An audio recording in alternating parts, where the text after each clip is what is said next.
Assalamualaikum warahmatullahi wabarakatuh. Salam horor untuk kita semua. Di setiap desa selalu ada cerita kelam yang tak pernah diceritakan terang-terangan. Kisah tentang kematian yang tak wajar dan arwah yang tidak pernah benar-benar pergi. Malam ini kita akan membuka kembali tragedi seorang maling yang dibakar hidup-hidup oleh warga. Dan bagaimana arwahnya kembali membawa dendam yang lebih besar dari kematian itu sendiri. Selamat datang di channel Jalan Goib, tempat di mana mitos, kesaksian, dan teror berubah menjadi kisah yang mungkin akan mengganggu tidurmu malam ini. Siapkan diri, matikan lampu, dan pastikan kau tidak sendirian saat mendengarkan cerita ini. Angin malam merambat pelan melalui sela-sela pohon bambu di tepian desa Kaliwangi. Suaranya lirih, seperti bisikan panjang yang tidak ingin benar-benar hilang. Bulan menggantung pucat, memantulkan cahaya yang sekadar cukup untuk menyingkap bayang-bayang samar di jalanan. Desa yang tanahnya retak karena kemarau panjang. Di ujung desa ada sebuah lapangan kecil yang sudah lama ditinggalkan. Rumput liar menjulang sampai setinggi pinggang orang dewasa. Dan tanah di tengah lapangan itu tampak menghitam seperti luka lama yang tak pernah sembuh. Warga menyebut tempat itu dengan banyak nama. Tapak arang, tanah terbakar, atau sekadar lapangan hitam. Nama aslinya sudah lama dilupakan. Hanya sesepuh tertentu yang masih mengingat cerita kelam di balik tanah yang menghitam itu. Cerita tentang seorang maling bernama Jumari 20 tahun lalu. Desas-desus tentang pencuri misterius membuat warga gelisah. Beras menghilang dari lumbung, perhiasan kecil lenyap dari lemari, dan ayam-ayam terdengar berkokok panik di tengah malam. Pada minggu ketiga, salah satu warga di bagian selatan desa tertangkap basah melawan seorang pencuri yang menyelinap masuk. Perkelahian kecil terjadi dan luka serius tak terhindarkan. Malam itu, warga kehilangan kendali. Amarah mereka pecah menjadi bara, dan bara itu berubah menjadi api besar. Mbah Rono, satu-satunya dukun tua yang tersisa, masih ingat bagaimana tubuh Jumari diseret ke lapangan. Ia mencoba menghentikan warga memohon agar mereka menyerahkan maling itu pada aparat desa atau membiarkannya diadili dengan benar. Namun suara Mbah Rono tenggelam dalam teriakan kemarahan. Beberapa warga mengaku pernah melihat mata Jumari memohon ampun sebelum api benar-benar membeli tubuhnya. Sebagian lain bahkan bersumpah mendengar ia berusaha menyebut nama seseorang, nama yang tak pernah jelas terdengar hingga hari terakhir. Yang pasti, malam itu seluruh desa menyaksikan sesuatu yang seharusnya tak pernah terjadi. Dan sejak hari itu, warga menjalani hidup sambil membawa rasa bersalah yang mereka kubur rapat-rapat. Mereka pikir semuanya berakhir pada malam itu. Tapi malam, seperti juga arwah, memiliki caranya sendiri untuk kembali. 20 tahun kemudian, angin di lapangan hitam kembali bergerak. Seolah ada sesuatu di bawah tanah yang menghirup udara pertama setelah tidur panjang. Bambu-bambu di sekelilingnya merunduk, berdesau oleh sesuatu yang bukan sekadar angin. Tanah yang menghitam seperti denyut nadi gelap, bergerak sangat halus, nyaris tak terlihat, tapi cukup membuat binatang liar menjauh. Di rumah paling dekat dengan lapangan itu, seorang pemuda bernama Anto tidak bisa tidur. Cahaya lampu minyak berpendar lemah di kamarnya. Ia memicingkan mata ketika mendengar suara aneh, suara seperti ranting dibakar tapi lebih basah, seperti daging yang terkena panas. Apa tuh? Gumamnya. Nah, ia bangkit perlahan dan membuka jendela kamar. Angin malam menerpa wajahnya, dingin seperti napas seseorang yang berdiri tepat di belakangnya. Lalu ia melihatnya. Di lapangan itu, tepat di titik tanah yang menghitam, ada siluet seseorang berdiri membelakangi rumahnya. Tubuhnya kurus, kaku, pakaian lusuh, dan compang-camping. Tidak bergerak, tidak pula menoleh. Anto sontak membeku. Jantungnya berdegup kencang. Ia berusaha menelan ludah, tapi tenggorokannya kering. Siapa? Itu, siluet itu perlahan mengangkat kepalanya. Bukan menengok ke sekitar, bukan melihat ke langit, tetapi menoleh ke arah Anto, tepat ke jendela tempat ia berdiri. Saat wajah itu terlihat jelas di bawah cahaya bulan, Anto merasa seluruh tubuhnya membeku. Kulit wajah itu hitam melepuh, seperti hangus. Matanya merah, menyala, bukan seperti manusia. Mulutnya terbuka, tapi yang terdengar bukan suara teriak, melainkan erangan panjang seperti napas terakhir seseorang. Dalam sekejap, angin berhenti, bunyi jangkrik hilang. Malam menjadi terlalu sunyi. Sosok itu mengangkat tangan perlahan, menunjuk ke arah rumah Anto. Lalu terdengar suara serak, patah-patah, namun jelas. Kembalikan. Anto mundur beberapa langkah. Tubuhnya bergetar. Siapa lo? Sosok itu membuka mulut lebih lebar. Dan kali ini suaranya seperti datang dari seluruh arah, menggema di dalam kepala Anto. Aku belum selesai. Dan sebelum Anto sempat menjerit, semua lampu di rumahnya padam bersamaan. Keesokan paginya, warga menemukan Anto pingsan di depan rumahnya dengan wajah pucat pasi dan tubuh dingin seperti habis direndam air semalaman. Saat ia sadar, satu kalimat keluar dari bibirnya, diucapkan dengan suara gemetar. Itu, dia kembali. Dan sejak hari itu, bisikan-bisikan aneh mulai terdengar dari arah lapangan, dari arah tapak arang, dari tempat seseorang dibakar 20 tahun silam, dari arwah seorang maling yang mati tidak wajar, dari Humari. Pagi itu seluruh desa Kaliwangi diliputi kabut tipis. Matahari tampak seperti bulatan pucat yang malas menembus hawa dingin. Para warga berkumpul di depan rumah Anto, berbisik-bisik dengan nada takut. Wajah mereka tegang, seperti menahan sesuatu yang sudah lama ingin dihindari. Di teras rumah itu, Anto duduk bersandar pada tiang bambu. Tubuhnya masih lemas. Ibunya mengipas wajahnya dengan daun pisang kering. Sementara ayahnya mondar-mandir, gelisah, tidak tahu harus berbuat apa. Beberapa tetangga mendekat. Salah satunya Pak Lurah Dharma. Anto katanya perlahan. Semalam kamu lihat apa? Anto menggeleng pelan. Wajahnya pucat.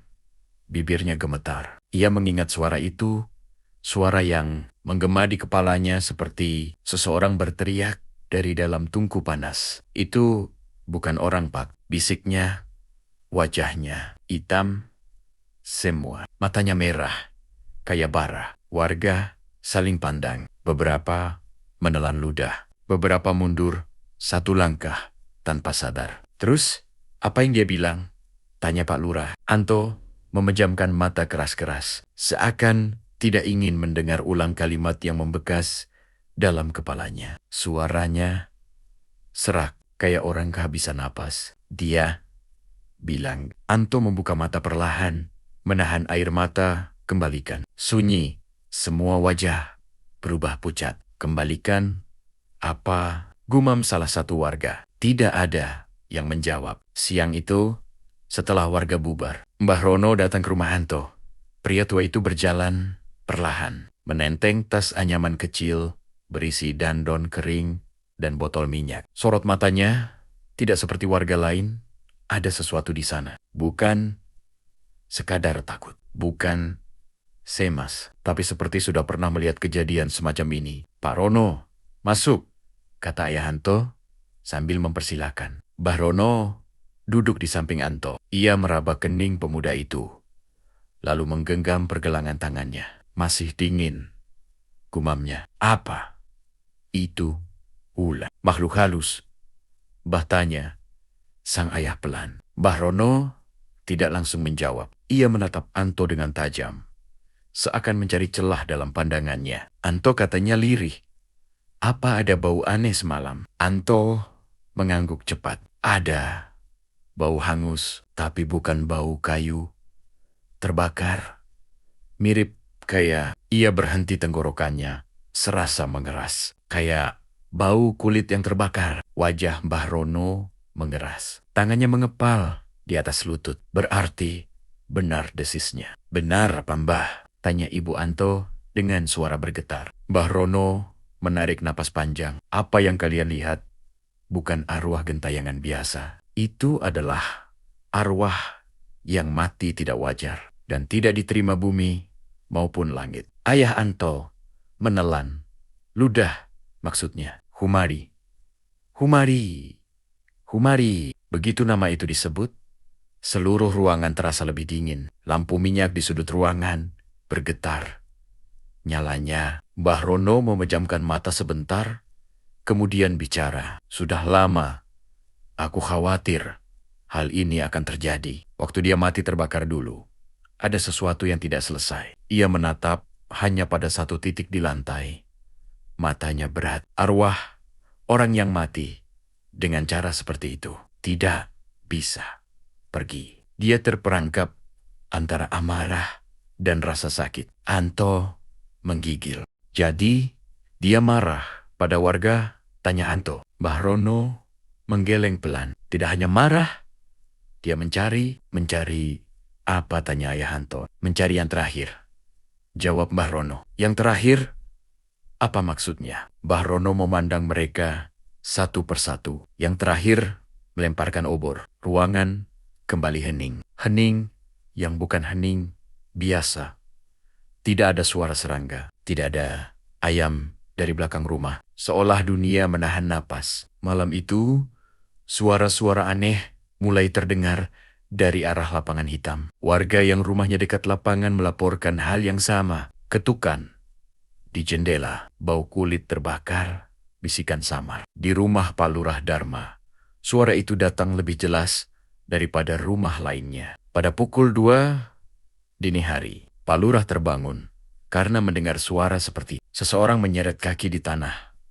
Berdebu. Suara itu berhenti tepat di depan pintu rumahnya. Siapa di luar? Serunya dengan suara gemetar. Tidak ada jawaban. Ia mendekatinya perlahan. Tentu saja, pintu terbuat dari kayu. Ia bisa melihat bayangan seseorang jika ada orang berdiri di depannya. Dan benar, ada bayangan hitam di balik pintu. Tidak bergerak, tidak bergeser, meski angin malam bertiup. Jangan macam-macam. Saya panggil warga, teriak Pak Lurah. Tetap tidak ada jawabannya. Hanya bau menyengat yang mulai menyusup lewat celah pintu. Bau seperti rambut terbakar, seperti baju hangus, seperti daging gosong. Pak Lurah mundur beberapa langkah. Panik. Tiba-tiba, Dharma, Pak Lurah, terjatuh. Itu bukan suara manusia. Itu bukan suara dari luar pintu. Itu suara yang berbisik dari dalam kepalanya sendiri. Siapa kau? Teriaknya. Bayangan itu bergerak, perlahan naik. Naik, seperti seseorang perlahan berdiri lebih tegak. Hingga akhirnya bayangannya tampak setinggi pintu. Kembalikan. Lampu minyak di ruangan padam seketika. Pak Lurah menjerit. Keesokan paginya, seluruh warga mendengar kabar bahwa Pak Lurah Dharma ditemukan pingsan di depan pintu rumahnya. Tubuhnya kaku dan bibirnya membiru. Ia tidak bisa bicara sampai 1 jam setelahnya. Dan ketika akhirnya ia mampu mengucapkan satu kalimat pendek, suaranya bergetar seperti anak kecil. Dia memanggil namaku. Warga langsung menutup pintu dan jendela mulai sore hari. Tidak ada anak kecil dibiarkan bermain di luar. Tidak ada yang berani melewati lapangan hitam. Namun, meski mereka bersembunyi, bisikan itu tetap terdengar. Beberapa warga mengaku mendengarnya lewat genteng. Ada yang mendengarnya lewat angin di sela dinding bambu. Ada yang mendengarnya dari bawah ranjang. Dan semua suara itu sama. Kembalikan. Kembalikan. Kembalilan. Sementara itu, di rumahnya, Mbah Rono menyiapkan perlengkapan ritual. Ia menatap daun-daun kering dan botol minyak yang bergetar halus. Jumari, gumamnya pelan. Apa yang sebenarnya kau cari? Ia menatap arah lapangan hitam dari jendela rumahnya. Angin tidak berembus. Bambu tidak bergerak. Seakan seluruh desa menahan napas, menunggu sesuatu. Mbah Rono tahu satu hal. Ini baru permulaan. Sejak kejadian yang menimpa Pak Lurah, suasana desa Kaliwangi berubah drastis. Hari-hari terasa lebih pendek, malam-malam terasa lebih panjang, dan setiap orang berjalan dengan langkah cepat, seolah dikejar bayangan yang tidak terlihat. Orang-orang yang biasa duduk di pos ronda, kini tinggal diam di rumah masing-masing, menutup pintu rapat-rapat. Bahkan sebelum matahari tenggelam, hanya suara gonggongan anjing-anjing liar yang terdengar. Itu pun tidak lama, karena setiap kali gonggongan itu muncul, biasanya diikuti oleh suara lain. Suara erangan, atau bisikan, atau langkah kaki menyeret pelan, berulang, seakan seseorang berjalan dengan kaki yang tak lagi sempurna. Pagi ketiga, setelah insiden Pak Lurah, warga desa Kaliwangi terbangun karena jeritan keras dari rumah Bu Sarti, janda berusia 50 tahun yang rumahnya bersebelahan dengan lapangan hitam. Orang-orang berlarian membawa kayu dan bambu. Beberapa dengan sarung masih setengah terlipat. Mereka berkumpul di depan rumah Bu Sarti yang pintunya terbuka lebar. "Bu Sarti, ada apa?" teriak seseorang. Wanita itu keluar dari dapur. Tubuhnya gemetar. Matanya merah bengkak. Ia menunjuk ke arah lantai rumahnya, tepat di depan pintu. Semua mata memandang ke bawah, dan beberapa langsung mundur ketakutan. Di lantai tanah rumah itu ada jejak kaki. Jejak hitam pekat, seperti bekas arang basah, membentuk pola langkah kaki manusia dewasa. Tapi hal yang membuat semua warga merinding adalah jejak itu berhenti tepat di tengga-tengga ruang tamu. Tidak ada jejak keluar lagi. Tidak ada arah menuju pintu belakang. Tidak ada jejak yang kembali keluar rumah. Seolah sosok yang mencetak jejak itu menghilang begitu saja. Aja. "Ini apa?" seru seorang warga. Bu Sarti menutup wajahnya dengan kain. "Tadi malam, saya dengar suara orang seret-seret kaki," katanya dengan suara bergetar. "Saya kira maling, tapi pas saya keluar, tidak ada siapa-siapa." Ia menelan ludah.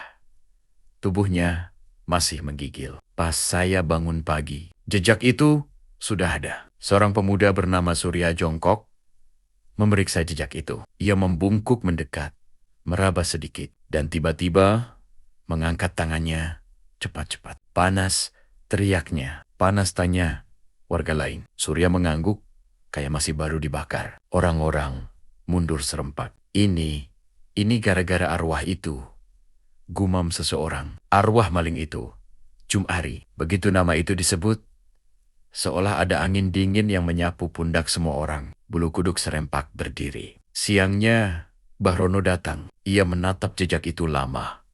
Lama sekali, hingga akhirnya berkata pelan, "Jejak ini bukan sembarang jejak. Ini bukan jin biasa. Ini jejak arwah yang terbakar. Arwah yang menanggung kematian yang tidak diterima bumi." Ia mengelus janggut putih, dan jejak yang berhenti begini berarti arwah itu masuk, tapi tidak keluar. Seorang warga menelan ludah. "Maksudnya, dia masih di rumah ini?" Mbah Rono menatap sekeliling ruangan, setiap sudut, setiap bayangan. Lalu, berkata, "Tidak, arwah semacam ini tidak tinggal di satu tempat. Dia berpindah, tapi dia meninggalkan tanda." "Tanda apa, Embia?" Mbah Rono meraba tanah kering di sekitar jejak. Ia mendekatkannya ke hidung, lalu menutup matanya. Tanda kalau dia sedang mencari seseorang.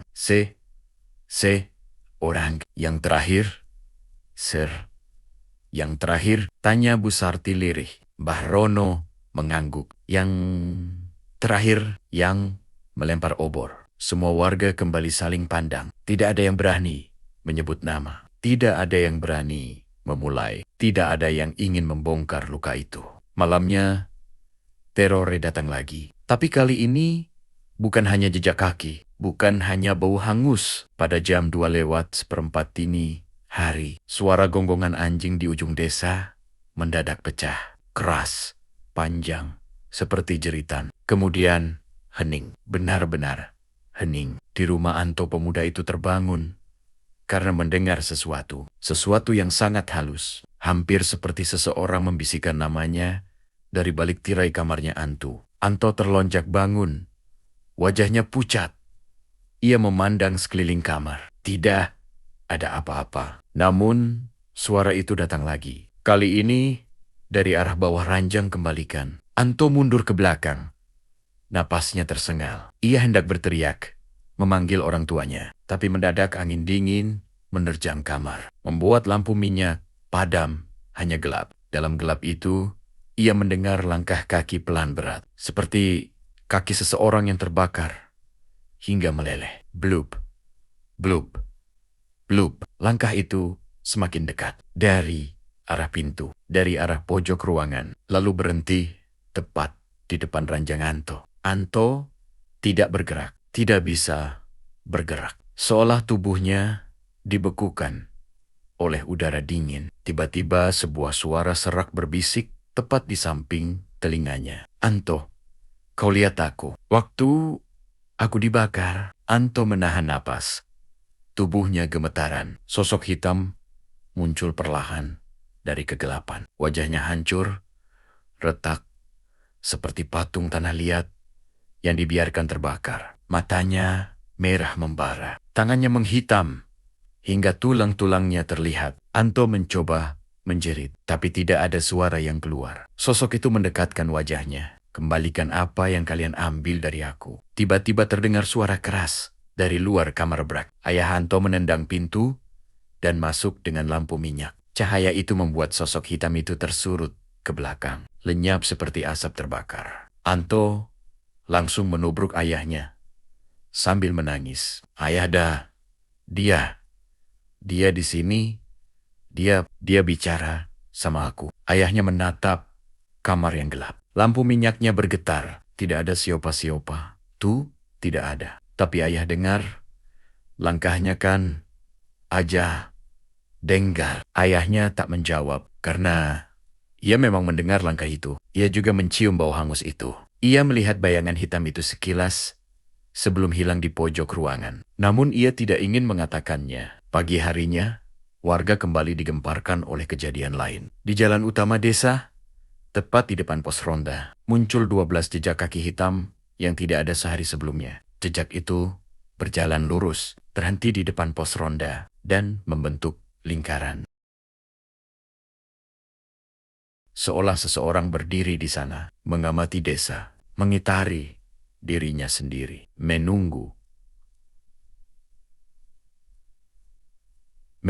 dan di tengah lingkaran itu tertulis dengan goresan hitam, aku mencari yang terakhir. Warga menjerit melihatnya. Beberapa berlari ke rumah masing-masing. Beberapa berlutut membaca doa. Anak-anak ditarik masuk. Tak ada yang berani menyentuh tulisan itu karena tak ada yang ingin mengetahui apa yang terjadi jika seseorang melanggar pesan arwah yang marah. Sore harinya, Bahrono datang ke tempat tulisan itu. Ia menatapnya lama. Wajahnya semakin muram. Dengan suara parau, ia berkata, dia tidak akan berhenti. Warga mengelilinginya. Menunggu kelanjutan, katanya. Dia tidak akan pergi sampai yang terakhir. Berdiri di hadapannya, seorang warga menelan ludah. Kalau begitu, siapa yang terakhir itu, Bah? Bahrono tidak langsung menjawab. Ia menatap satu demi satu wajah warga, seolah mencari perubahan ekspresi. Kemudian, ia berkata pelan, aku tahu, tapi belum saatnya aku sebutkan. Warga riuh. Kenapa tidak disebut? Kami semua takut, Mbah. Bahrono mengangkat tongkatnya. Sebab, kalau aku menyebutnya sekarang, tatapannya menajam-tajam, arwah itu akan datang malam ini. Dan dia tidak akan datang sendiri sunyi. Warga terdiam. Bahrono membuang napas panjang. Kita masih punya sedikit waktu. Hanya sedikit sebelum malam-malam desa ini menjadi malam terakhir kita. Di kejauhan, angin dari arah lapangan hitam kembali bertiup, membawa bau samar bau hangus. Dan di tengah lapangan itu, jika seseorang memperhatikan dengan sangat-sangat cermat, akan terlihat tanah hitam itu bergerak, seperti sesuatu di bawahnya sedang bangun. Angin malam di desa Pagersari berembus lebih kencang dari biasanya dingin, menusuk, membawa aroma terbakar samar yang tak seharusnya ada di udara. Bulan sabit menggantung pucat di langit, separuh tertutup awan kelabu. Malam itu, seluruh desa diselimuti suasana yang tak biasa, terlalu sunyi, terlalu lengang, seolah semua makhluk hidup menahan napas. Padang berdiri di depan rumahnya, memandangi jalan tanah yang membentang gelap. Ia memeluk tubuhnya sendiri, coba menepis perasaan ganjil yang menghantui pikirannya sejak sore. Ini cuma angin, cuma malam biasa, gumamnya. Tapi hatinya tahu itu kebohongan. Ia baru saja hendak masuk kembali ketika suara teriakan melengking, memecah keheningan malam. Tolong, tolong. Jeritan itu berasal dari arah rumah keluarga Sarmin. Padang langsung berlari. Tanpa sempat mengambil sandal, suara gaduh mulai terdengar dari rumah. Rumah lain warga yang ketakutan keluar sambil membawa senter atau obor. Ketika Padang sampai di depan rumah Sarmin, beberapa orang sudah berkumpul. Mereka tampak kebingungan, saling memandang, tak berani mendekat. Kenapa, apa yang terjadi? Seru Padang. Seseorang menjawab dengan suara gemetar, itu dari dalam. Kayak ada yang diseret. Ada suara sesuatu dipukul-pukul, tapi bukan manusia. Padang menelan ludah. Bau hangus tiba-tiba menyeruak dari dalam rumah. Bau daging terbakar. Ia mengangkat senter, lalu mendorong pintu yang terbuka sedikit. Senter menerobos kegelapan, dan semua orang membeku. Di ruang tamu, jejak hitam gosong melingkar. Lingkar di lantai bekas, seperti telapak tangan, dan kaki seseorang yang terbakar hangus. Jejak itu bergerak sendiri, merembet pelan, seolah ada makhluk yang berjalan, meninggalkan noda gelap di lantai kayu. Jejak itu menuju kamar belakang. Dak, dak, suara hantaman keras, seperti kepala seseorang dibenturkan ke dinding. Sarmin, si empunya rumah, terdengar menjerit ngeri dari dalam kamar. Padang langsung menerjang masuk, disusul 3 orang warga lain yang memberanikan diri. Mereka membuka pintu kamar, dan pemandangan mengerikan itu terpampang. Sarmin tersungkur, tubuhnya tergetar hebat. Di belakangnya, dinding kamar penuh bekas gosong yang membentuk sosok manusia. Tangan terangkat, mulut ternganga, seolah sedang menjerit dalam api. Namun, yang paling membuat mereka ingin lari adalah bayangan gelap yang berdiri tepat di depan Sarmin. Bayangan itu bukan manusia, bukan pula siluet yang seharusnya ada. Seluruh tubuhnya seperti arang terbakar. Kulitnya mengelupas, matanya kosong tanpa bola mata. Hanya 2 lubang hitam menganga. Dari tubuhnya keluar asap tipis dan percikan bara kecil yang jatuh ke lantai. Sejak malam, ketika Sarmin diseret masuk rumahnya dan tak pernah keluar lagi, desa Pagersari berubah menjadi desa kematian yang berjalan pelan. Matahari tetap terbit, ayam tetap berkokok. Namun suasananya tidak lagi hidup. Pintu-pintu rumah ditutup rapat, jendela dipalang kayu, dan tak ada seorang pun berani keluar setelah senja. Padang tak tidur semalaman. Kepalanya dipenuhi jeritan Sarmin yang ditarik paksa, suara bara gosong, dan bayangan makhluk itu sosok menghitam seperti arang. Hidup yang masih menyimpan amarah dari kematian yang terpanggang. Pagi itu, seluruh warga berkumpul di balai desa. Wajah mereka pucat, mata cekung tangan gemetar. Pak Raharjo, kepala desa, berdiri di depan, namun terlihat jauh lebih tua dari biasanya. Kita kehilangan Sarmin, katanya lirih.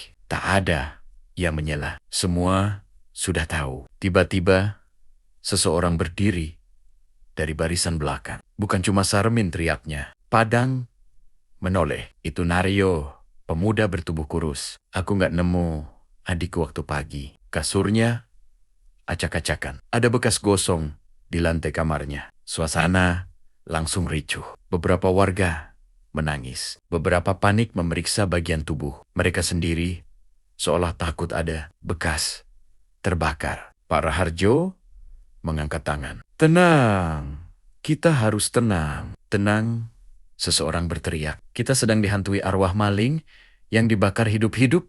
Pak, dia datang untuk balas dendam. Suara itu membuat seluruh ruangan bergetar ketakutan. Padang menatap telapak tangannya, yang sejak tadi basah keringat dingin. Ia mencoba berbicara, namun suaranya nyaris tak keluar. Aku lihat sendiri makhluk itu. Dia bilang dia belum selesai. Warga lain langsung merunduk, seolah kata-kata itu bisa memanggil sang arwah. Pak Raharjo memijat pelipisnya keras-keras. Kita perlu doa bersama. Kita undang ustaz dari luar desa. Tiba-tiba terdengar ketukan keras pada pintu balai desa. Tok, tok, tok. Semua orang terdiam. Ketukan itu lambat, berat, dan seperti bukan dari tangan manusia, melainkan dari benda keras yang panas. Siapa di luar? Teriak Pak Raharjo dengan suara gemetar. Tak ada jawaban, hanya ketukan lain. Tok, tok, tok. Dan kemudian pintunya mulai menghitam. Bekas gosong merebak dari sisi luar. Seperti ada tangan terbakar yang menempel dan menekan kayu kuat-kuat. Seorang ibu menjerit histeris. Itu dia, hantu itu. Warga panik. Ada yang mencoba kabur lewat jendela. Ada yang jatuh tersungkur. Ada yang berdoa keras-keras sambil menangis. Padang berdiri terpaku. Matanya menempel pada pintu yang kini perlahan bengkok. Kayunya meleleh sedikit, seperti dipanaskan dari luar. Dan dari celah sempit bawah pintu, sesuatu menggeliat. Jari-jari hitam gosong. Panjangnya tak wajar, hampir seperti logam cair. Ujungnya mengeluarkan percikan bara. Jari-jari itu meraih masuk, meraba lantai menkakar kayu. Kerek, kerek, kerek. Padang langsung menjerit, menjauh dari pintu, namun terlambat. Warga yang paling dekat, seorang lelaki tua bernama Sarmat, terlalu lambat mundur. Jari-jari itu melilit pergelangan kakinya, mencengkeram kuat. Sarmat menjerit, melengking, panas-panas. Lepaskan. Asap putih mengepul dari kulit kakinya yang terbakar seketika. Lalu tubuhnya ditarik dengan kekuatan mengerikan. Padang dan 3 orang warga memeganginya, mencoba menahan. Tapi kekuatan itu terlalu kuat. Sarmat ditarik ke pintu, tubuhnya menghantam lantai, menyeret orang-orang yang berusaha menolong. Teriakannya menggema, memenuhi balai desa. Padang, tolong aku. Erga, kulit kakinya mengelupas. Lantai meninggalkan bekas darah bercampur jelaga. Dan dalam satu hentakan, Sarmat tersedot keluar, seperti ditarik oleh kekuatan gaib. Pintu jatuh terbuka, disertai semburan angin panas. Di luar tidak ada siapa-siapa. Hanya jalan desa yang sepi dan gelap. Sarmat sudah hilang tanpa jejak, kecuali bau daging terbakar yang tertinggal. Pak Raharjo jatuh terduduk, menangis tanpa suara. Warga lain berlarian berpelukan, tak tahu harus berbuat apa. Padang menatap bekas gosong di lantai, berdenyut pelan, seperti makhluk hidup. Ada sesuatu. Arwah maling itu tidak hanya membunuh, ia sedang mengumpulkan, dan dia belum berhenti. Ketika semua warga sibuk histeris, Padang menyadari sesuatu yang jauh lebih mengerikan. Di dinding sisi balai desa, seseorang telah menulis kalimat dengan bekas gosong. Satu persatu aku ambil, sampai semua merasakan seperti aku. Padang mundur selangkah, napasnya tercekik. Arwah itu bukan hanya marah. Ia ingin seluruh desa ikut mati, terbakar. Padang duduk di ruang tengah rumahnya bersama istrinya, Lastri, dan anak semata wayangnya, Naya. Lastri menggenggam tangan Padang dengan kuat, hampir seperti ingin memastikan suaminya masih hidup. Bang, Kita harus kabur dari desa ini. Suara Lastri bergetar. Kita nggak bisa pergi. Kamu lihat sendiri. Siapapun yang keluar rumah, hilang. Jawab Padang. Naya yang masih berusia 9 tahun, memeluk bantalnya erat-erat. Ayah, hantu itu mau datang lagi? Padang hanya bisa mengelus kepala anaknya. Meski hatinya sendiri ingin berlari. Ketika desa terdiam sepenuhnya, terdengar ketukan kecil di pintu rumah Padang. Tok, tok, tok, tok. Padang langsung berdiri. Jantungnya melompat ke tenggorokan. Lastri menutup mulutnya agar tidak menjerit. Naya mulai menangis kecil. Tok, tok, tok. Kali ini lebih keras. Jangan dibuka, Bang. Jangan bisik.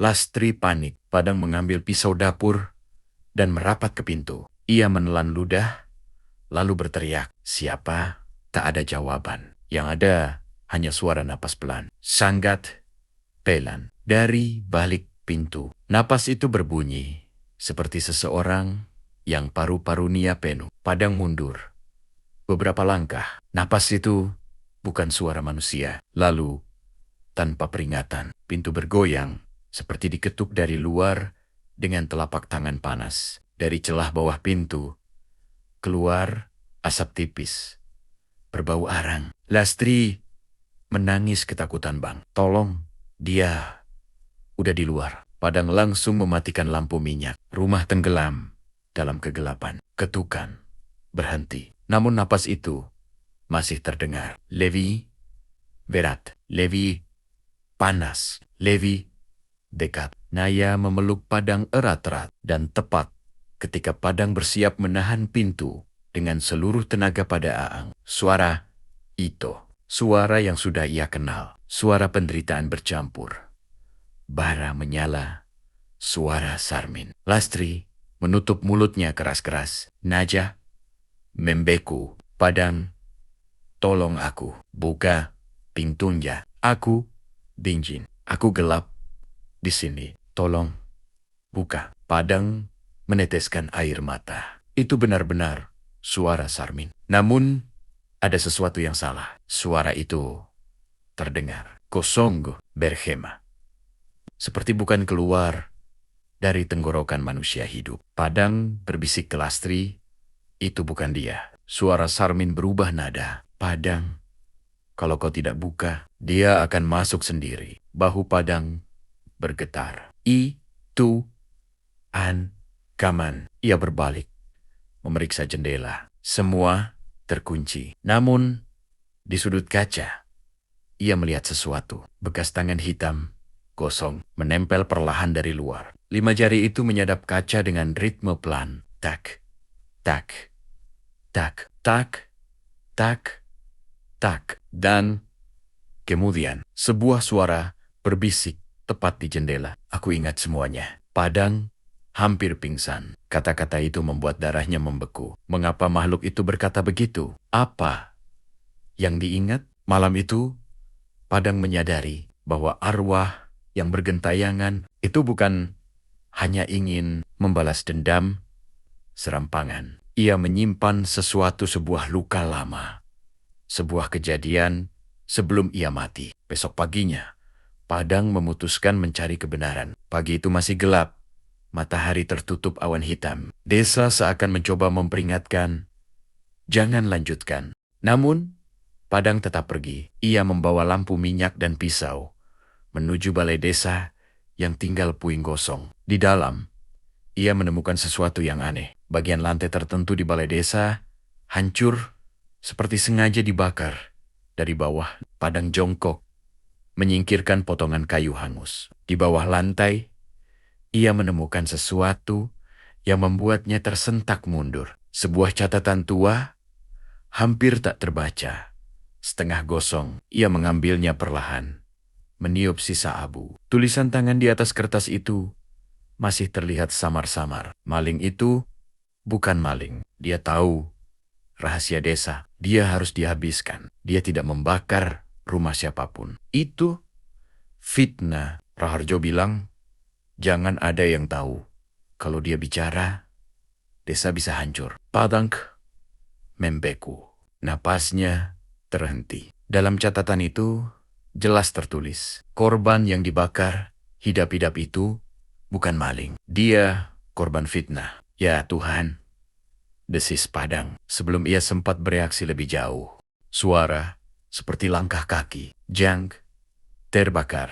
Padang membalik tubuhnya. Di ujung koridor gelap, muncul bayangan hitam itu. Tubuhnya memancarkan panas yang membuat dinding di dekatnya menghitam. Ia berdiri, diam, tak bergerak.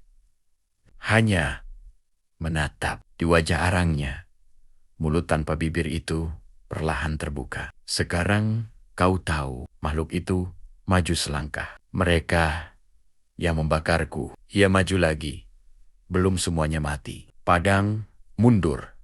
Gemetar. Makhluk itu menunjuk dada Padang dengan jari hitam panjangnya. Dan kau salah satu yang menyaksikan hari itu. Ingat. Padang tersentak. Ingatan lama yang ia kubur dalam-dalam mulai muncul ke permukaan. Sesuatu yang ia berharap tak pernah harus ia hadapi lagi. Makhluk itu tersenyum tanpa daging. Sekarang giliranmu mengingat semuanya. Desa Pagersari tidak selalu damai. 8 tahun lalu, desa ini dilanda ketakutan besar. Berturut-turut 3 rumah terbakar dalam waktu 2 minggu. Tidak ada korban jiwa.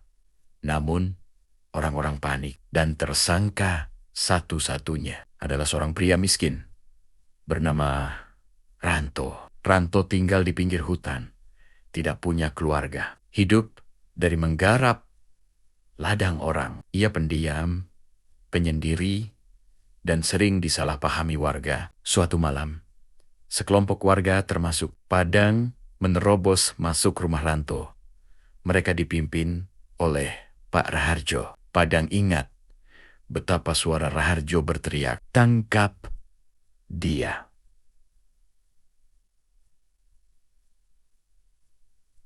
Dialah yang membakar rumah Pak Minto. Padang ikut berlari sore itu. Tapi pikirannya ragu. Ia tidak melihat bukti apapun. Namun, ia ikut saja. Karena semua ikut. Ketika Ranto dibawa ke tengah balai desa, ia menangis.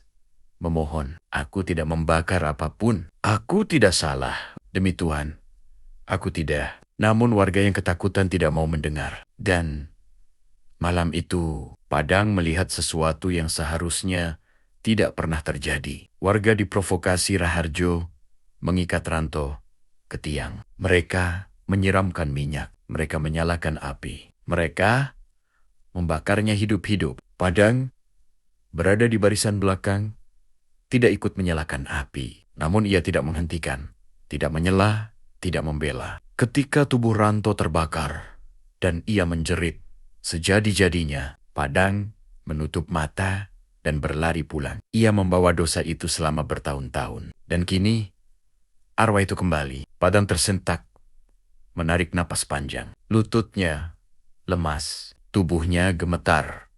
Hebat, ia menatap makhluk itu, yang dulunya adalah manusia bernama Ranto. Aku ingat semuanya. Suara Padang pecah. Arwah Ranto mendekat. Kini hanya 1 meter dari Padang. Suhu ruangan meningkat drastis, membuat napas sulit. Kau melihat aku terbakar. Padang mengangguk lemah. Kau melihat aku menjerit. Padang menunduk. Kau tidak menolongku. Air mata Padang jatuh. Aku takut. Aku bodoh. Aku. Sebelum ia selesai bicara, Ranto menggeram. Takut bukan alasan. Suara itu menghentak seluruh ruangan. Kayu di lenggit-lenggit pecah seperti retak karena panas. Padang jatuh, bersimpuh menangis. Aku minta maaf, Ranto. Aku minta maaf. Untuk pertama kalinya, arwah Ranto terdiam. Namun, diamnya bukan tanda pemaafan. Diam itu seperti orang yang menahan amarah yang jauh lebih besar. Ia mencondongkan kepala. Begitu dekat hingga Padang bisa mencium bau tubuh hangus bercampur tanah kubur. Maaf, tidak mengembalikan hidupku. Padang menggigil dan tidak mengembalikan apa yang mereka ambil dariku. Apa maksudmu? Suara Padang hampir tak terdengar. Arwah Ranto mengangkat tangan dan bekas kosong di lantai bergerak sendiri membentuk tulisan. Tulisan itu hanyalah satu kalimat. Meteka merampok anakku. Padang, terkejut kau. Kau punya anak. Anak. Ranto mengangguk perlahan. Dia hilang. Sebelum aku dibakar, Padang ternganga. Tak bisa memproses kenyataan itu. Ranto memandangnya tajam. Dan aku tahu siapa yang menculiknya. Padang menelan ludah keras-keras kalian. Padang berlari pulang secepat kaki dan napasnya mampu. Malam masih menggantung pekat seperti kabut hitam yang menolak pergi. Setiap langkah menghasilkan suara getir di tanah berdebu. Seolah bumi ikut ketakutan pada apa yang sedang terjadi. Setibanya di depan rumah, ia melihat Lastri menunggu di teras dengan wajah cemas. Naya berada di belakangnya, memeluk boneka kain yang sudah lusuh. Bang, dari mana? Kenapa mukamu pucat begitu? Lastri panik. Padang terengah-engah. Masuk? Kita harus masuk. Sekarang mereka masuk dan segera mengunci pintu. Padang menarik napas panjang. Memaksa dirinya bicara dengan tenang. Ada yang harus aku bilang. Lastri memegang lengannya. Bang, kau menakutiku. Padang menatap Naya. Anak itu tersenyum. Polos senyum yang biasanya menenangkan hatinya. Namun malam ini justru terasa menjakitkan. Naya, ayo ke kamar dulu ya. Tapi, ayah, ke kamar nah. Sekarang, nada suaranya tegas. Naya pun menurut. Meski bingung setelah pintu kamar tertutup. Padang menatap Lastri dengan wajah yang tak pernah ia tunjukkan. Sebelumnya, wajah orang yang tahu bahwa hidupnya bisa runtuh hanya karena satu kebenaran. Las, aku harus tanya. Lastri menjengit. Tanya apa? Padang menelan ludah. Tenggorokannya kering. Naya, anak siapa? Wajah Lastri langsung pucat. Bang, maksudmu apa? HW. AB untuk pertama kalinya. Padang membentak begitu keras. Lastri mundur setapak. Tubuhnya bergetar. Padang, please, jangan. Begitu, aku baru tahu sesuatu. Apa?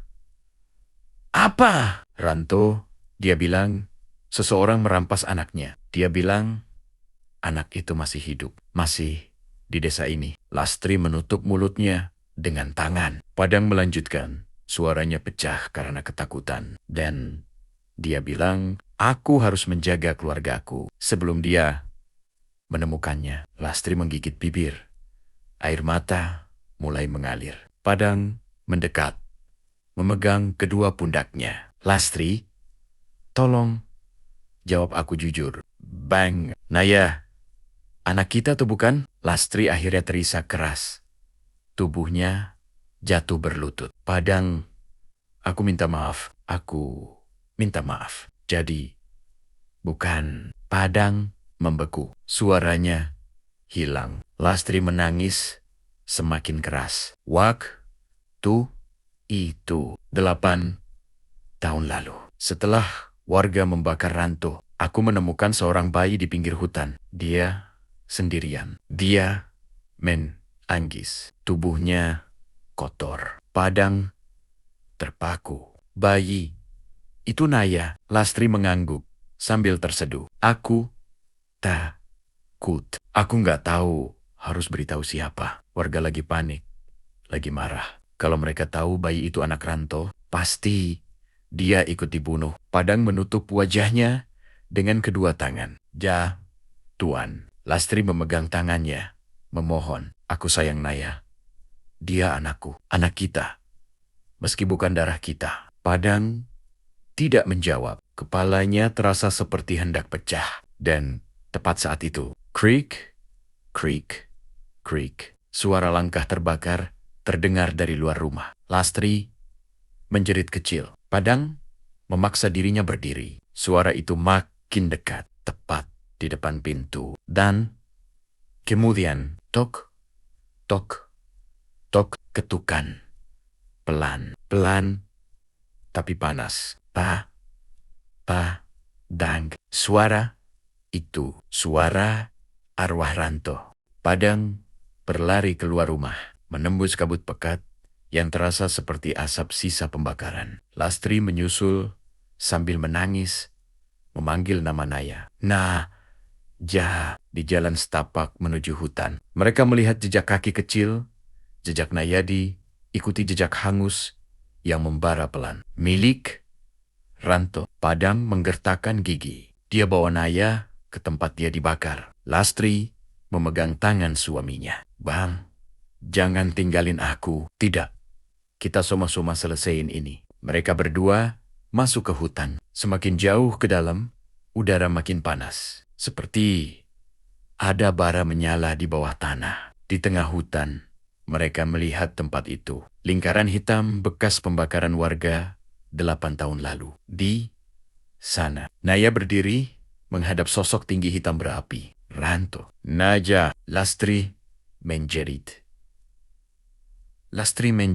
Naja menoleh. Matanya sendu. Bu, dia bilang, dia ayahku. Padang mahu. Ranto, berhenti. Dia bukan untukmu. Arwah Ranto perlahan menatap Padang. Api di tubuhnya meredup, dan untuk pertama kalinya, suaranya terdengar. Seperti manusia. Aku hanya ingin dia tahu, aku bukan monster. Aku mati karena salah. Aku tak mencuri. Aku cuma lapar. Aku cuma ingin pulang ke anakku. Naya menatap makhluk itu dengan bingung. Ranto berlutut. Naya, ayah tidak ingin menyakitimu. Ayah hanya ingin kau hidup, bukan dibakar seperti ayah. Padang maju satu langkah. Kalau begitu, biarkan dia hidup dengan kami. Kami jaga dia. Ranto menatap Naya, lalu Padang dan Lastri. Api di tubuhnya makin mereda. Aku mengawasi kalian selama ini. Kalian membesarkan dia dengan cinta yang tak pernah sempat aku beri. Ranto tersenyum getir. Dia lebih aman bersamamu daripada bersamaku yang sudah tidak hidup lagi. Ranto memandang Naya untuk terakhir kalinya. Maafkan ayah, Nah. Ayah cuma ingin kau tidak lupa bahwa kau dulu juga punya ayah. Naya menangis kecil, meski belum sepenuhnya mengerti. Ranto berdiri perlahan. Api kembali membara. Kali ini terang, tapi tidak mengancam. Lebih seperti cahaya perpisahan. Padang, jaga dia. Jangan biarkan warga atau siapapun menyentuhnya. Padang mengangguk penuh hormat. Aku janji. Secercah ketenangan muncul di wajah hantu itu. Kalau begitu, tugasku selesai. Tubuhnya retak seperti arang yang lapuk. Api mengangkatnya perlahan ke udara. Hingga akhirnya, ia meledak menjadi abu ringan yang tersapu angin hutan. Naya menangis memeluk Padang. Ayah, aku takut. Padang memeluknya erat. Ayah di sini. Dia sudah pergi. Lastri ikut memeluk mereka. Air mata bercampur lega. Untuk pertama kalinya sejak teror itu dimulai, malam terasa dingin kembali. Tidak ada lagi panas. Tidak ada lagi langkah terbakar. Tidak ada lagi bisikan dendam. Hutan menjadi sunyi. Beberapa hari kemudian, keadaan desa membaik. Tidak ada lagi penampakan.